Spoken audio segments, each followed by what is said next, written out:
Avant de plonger dans cette histoire incroyable, pensez à vous abonner à la chaîne et à activer la cloche. Ici, chaque récit a quelque chose à dire, et vous ne voudrez pas en manquer un seul. Boston était enveloppé dans le froid mordant d'un matin d'hiver. Le vent sifflait entre les vieilles bâtisses en briques rouges, soulevant des feuilles mortes dans les ruelles étroites.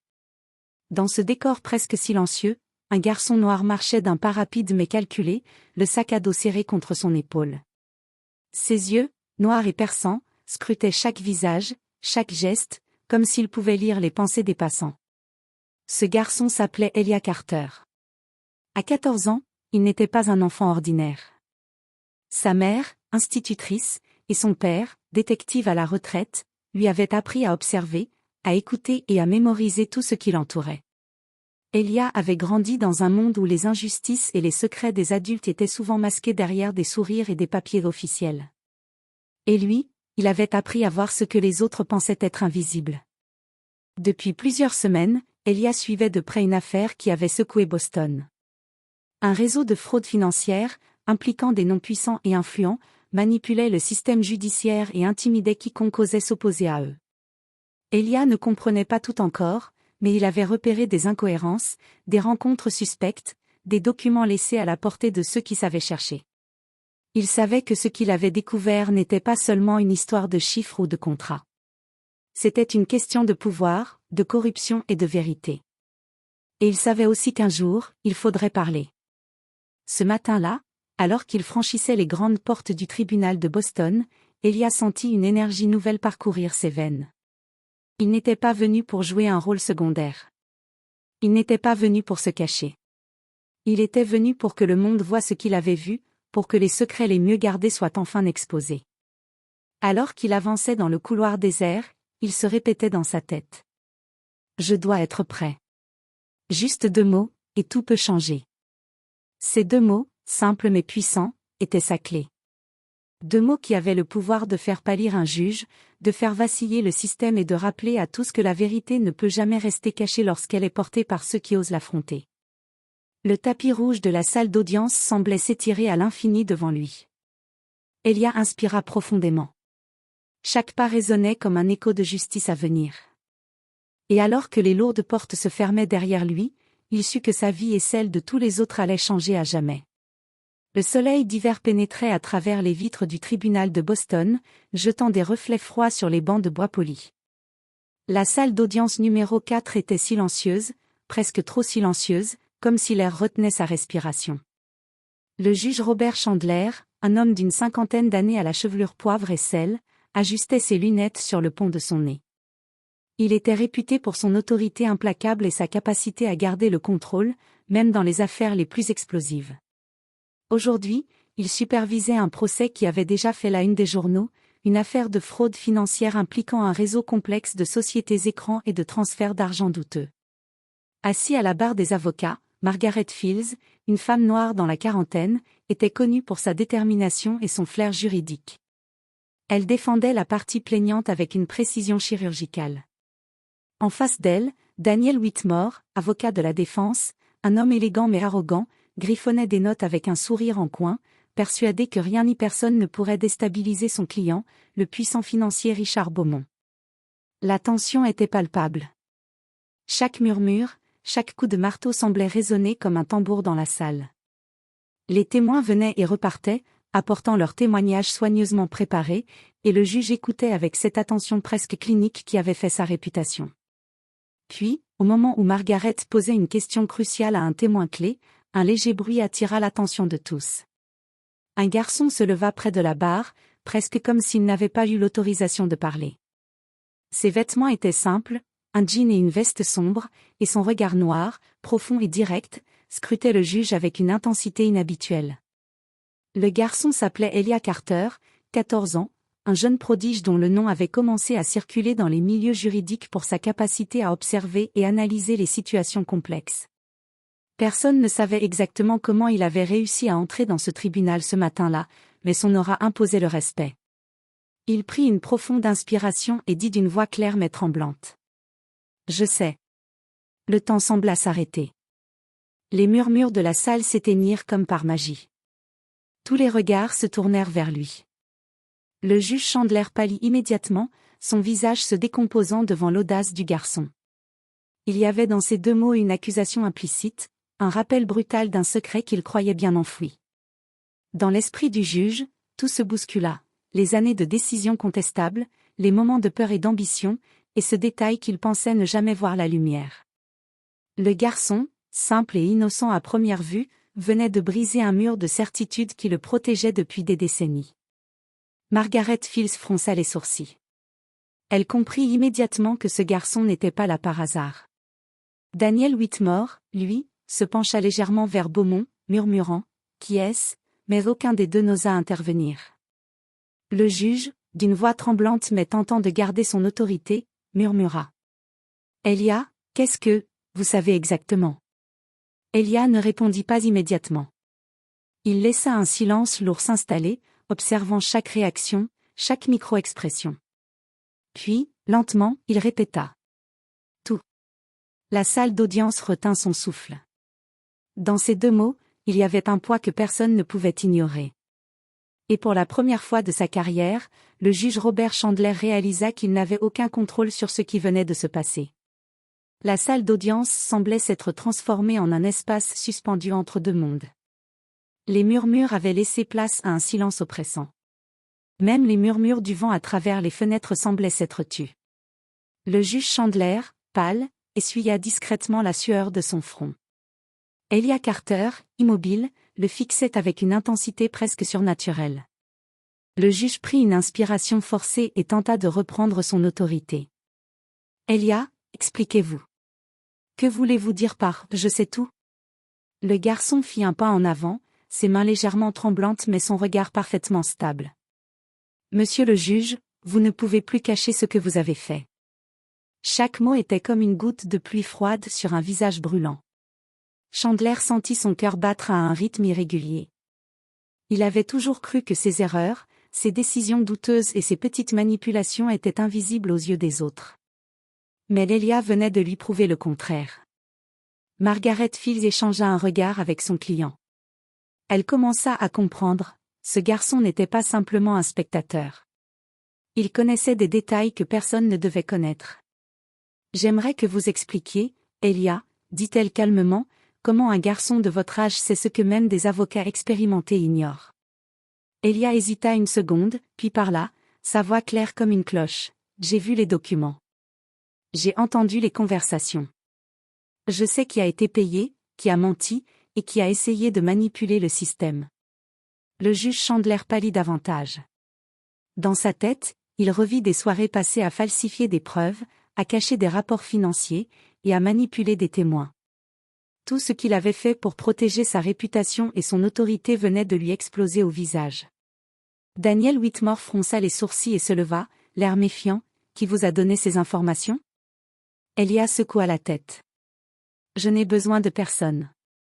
J'ai juste observé. Et je n'ai jamais oublié. À cet instant, le silence dans la salle était devenu presque tangible. Même Richard Beaumont, habituellement impassible, semblait surpris. L'idée qu'un jeune garçon puisse détenir des informations si sensibles était inimaginable. Le juge tenta de se ressaisir. Elia, vous réalisez que ce que vous dites pourrait. Il s'interrompit, incapable de finir la phrase. Parce qu'au fond, il savait. Ces révélations, si elles étaient confirmées, pourraient détruire sa carrière, sa réputation et peut-être sa liberté. Elia s'approcha encore, d'une manière qui ne laissait aucun doute sur sa détermination. Je ne mens pas. Et si vous essayez de me faire taire ? Sa voix baissa légèrement, mais chaque mot résonna comme une menace silencieuse, le monde entier saura ce que vous avez fait. Margaret Fields prit une profonde inspiration et se tourna vers le juge. Il est temps de dire la vérité, Robert. Vous ne pouvez plus la cacher. Chandler baissa les yeux, sentant le poids de ces années de manipulation lui tomber dessus. Il savait que ce procès venait de changer pour toujours. Ce n'était plus simplement une affaire de fraude. C'était maintenant une confrontation entre le passé qu'il voulait enterrer et la vérité qu'un garçon de 14 ans venait de révéler. Le silence régna encore un moment, mais il était différent. Ce n'était plus un silence d'attente. C'était un silence chargé de menaces et de vérité. Et Chandler comprit que son monde venait de basculer, à jamais. Le juge Robert Chandler était assis derrière son bureau de bois massif, le visage toujours pâle, la gorge serrée. Chaque battement de cœur lui rappelait la gravité de la situation. Elia Carter se tenait devant lui, droit, presque imposant malgré ses 14 ans. Il n'était plus un simple spectateur, il était le catalyseur d'une tempête que Chandler croyait maîtriser depuis des années. Elia prit une profonde inspiration. « Vous pensez que personne ne se souvient de vos erreurs, dit-il calmement. Mais j'ai tout vu. J'ai tout noté. Et maintenant, c'est le moment de rendre des comptes. » Chandler secoua la tête, cherchant désespérément une échappatoire. « Elia, tu ne comprends pas, ce que tu sais, c'est dangereux. Tu ne peux pas le dire ici, dans cette salle. » Mais Elia sourit légèrement, un sourire qui n'était pas enfantin mais étrangement sérieux. « Je ne menace pas. Je révèle. Et tout le monde entendra la vérité. » À ce moment, Margaret Fields, l'avocate, s'avança. « Monsieur Chandler, il est temps d'être honnête.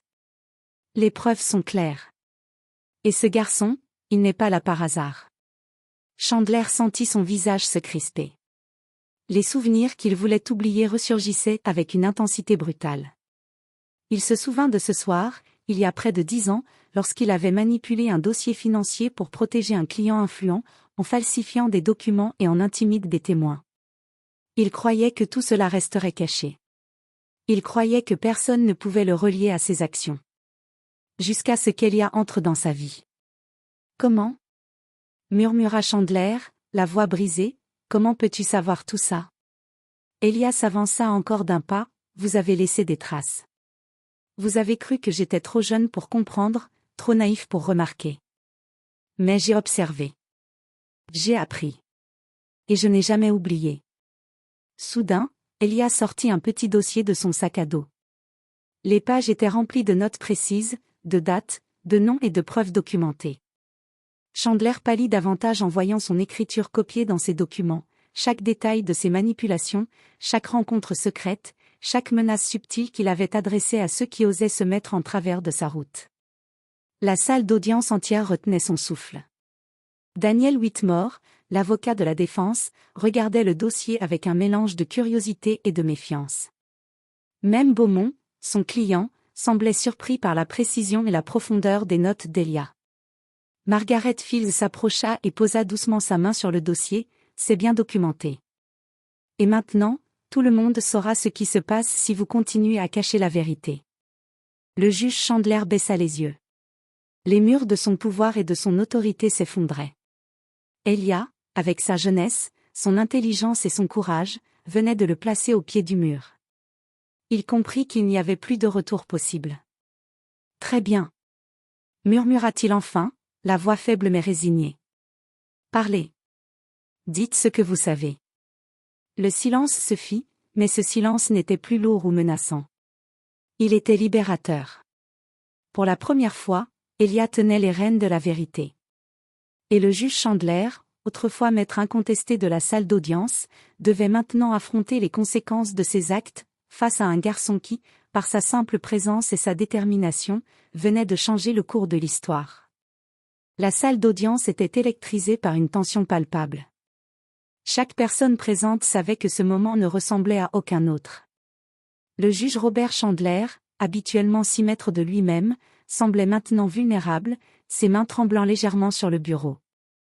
Elia Carter, calme et déterminé, tenait toujours son petit dossier rempli de preuves, comme un épée invisible pointée vers la corruption du tribunal.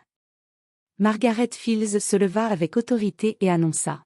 « Mesdames et messieurs, ce garçon n'est pas ici pour créer des problèmes. Il est ici pour révéler la vérité. Et nous avons tous besoin d'écouter. » Chandler leva les yeux, essayant de reprendre un semblant de contrôle. « Elia, tu n'as aucune idée des conséquences. » Elia le fixa sans ciller. « Je sais exactement ce que vous avez fait, monsieur Chandler. Et ce n'est pas seulement vous, c'est tout un système que vous avez manipulé pour protéger des puissants et écraser les innocents. » À ce moment, il ouvrit le dossier sur le bureau du juge, révélant des documents, des notes manuscrites, des échanges confidentiels, et même des enregistrements de conversation. Les visages dans la salle d'audience se transformèrent, passant de la surprise à l'incrédulité. Daniel Whitmore, l'avocat de la défense, resta bouche bée. Même Richard Beaumont ne put dissimuler son étonnement. Le juge tenta de parler, mais sa voix se brisa. Ce sont des mensonges. Elia secoua la tête. Non. Ce sont vos propres mensonges que vous avez laissés derrière vous. Je ne fais que les mettre en lumière. Le silence tomba alors que chaque mot résonnait dans la salle. Chandler sentit le sol se dérober sous lui. Ces années de manipulation, de corruption et de tromperie venaient d'être exposées par un garçon qu'il avait sous-estimé. Pour la première fois, il réalisa la force de la vérité et le pouvoir de ceux qu'il avait cru faibles. Margaret Fields s'avança et déclara fermement. « Monsieur le juge, vous avez une chance de faire ce qui est juste. Vous pouvez admettre vos erreurs et commencer à réparer ce qui peut l'être. Ou vous pouvez continuer à vous cacher, mais dans ce cas, la justice suivra son cours, et vous ne pourrez plus jamais contrôler votre destin. » Chandler leva les yeux vers Elia, puis baissa la tête. La culpabilité et la peur se mêlaient à une étrange reconnaissance. Il savait que le garçon avait raison. Il n'y avait plus d'échappatoire. Après un long moment de silence, il murmura. « Très bien, j'admets, tout. » Le murmure fit l'effet d'une bombe dans la salle. Les murmures se transformèrent en un mélange de choc et de soulagement. Elia, d'une simple présence, avait renversé le pouvoir. Il avait confronté l'injustice et forcé un homme puissant à affronter ses propres erreurs. La juge pro-tempore, présente dans la salle, se leva. « Nous allons officialiser ces révélations et ouvrir une enquête complète.